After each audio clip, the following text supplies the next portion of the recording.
This video is going to share with you the power of the addition chart and the patterns that are associated with it.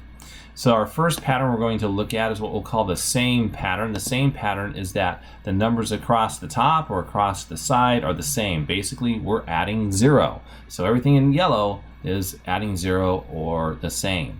Going on to the next column or row, blue, we are adding 1. So 2 plus 1 is 3, etc. So these are your add 1 patterns. The next one is add 2. 5 plus 2 is 7. So we're simply adding 2.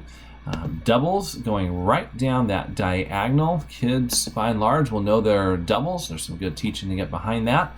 But doubles are foundational facts kids will know. Likewise, the tens are the same way. These are truly foundational facts. As we take a look at all of them, here are all your foundational facts. So everything that's colored here, kids should have a very good grasp on. These are considered foundational facts for them to be able to master the rest of the addition chart. So these foundational facts typically are readily able for kids to understand. Now, the next set of facts we want to look at are doubles plus 1, or something that's called near doubles. Or doubles are going right down the center in blue. And so as we want to add, let's say 3 plus 4, gosh, we know what 3 plus 3 is. That's a doubles, and that would be 6. But something near the doubles would be 3 plus 4, which is 7. So essentially, we're taking that doubles answer and adding 1. So 3 plus 4 is the same thing as 3 plus 3, which is 6, and add 1. Another example of a doubles plus 1 problem is here. We have 4 plus 5. The near doubles is 4 plus 4. I know that. That's 8. So I simply just add 1 to get 9. So that's a doubles plus 1 problem. Here are all the near doubles. So going right down the center, our vertical here are the doubles. And then anything that's in this kind of dark brown, this lighter brown, burnt orange color, those are our near doubles. So students would do some math and conserve those. Make 10 is a very powerful part of this addition chart. Students that have the skills to be able to make 10 will be able to master over 50% of the addition chart.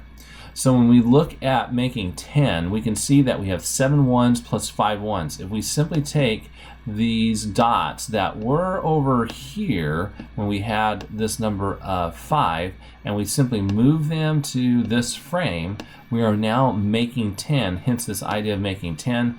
So we moved 3 dots to make 10, so what we are left with is 1 complete 10 frame with 2 ones. So this logical reasoning is called make 10, and it solves over half of your addition chart.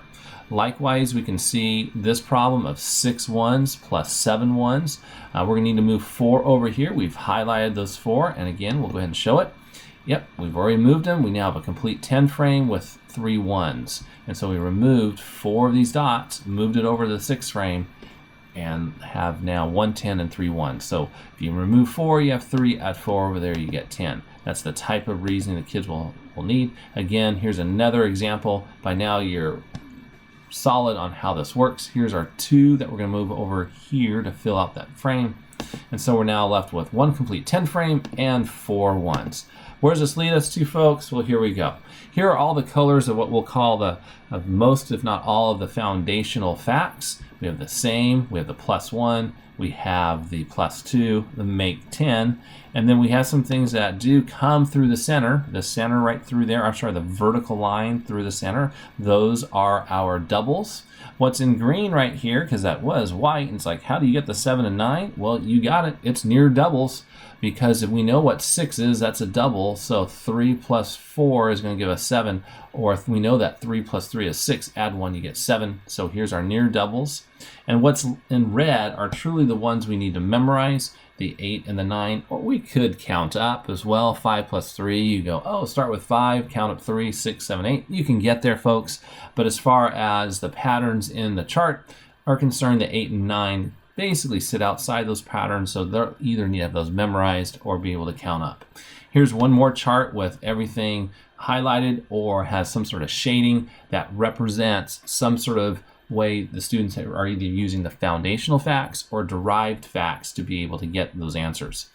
And a real quick way that kids could, or teachers can just follow up on those skills is just to chart this all out, know the kid's name, mark it off if they have their foundational facts. Once they know their foundational facts, then you move over and have the kids start working on their derived and other facts. Another time we'll talk about within 10.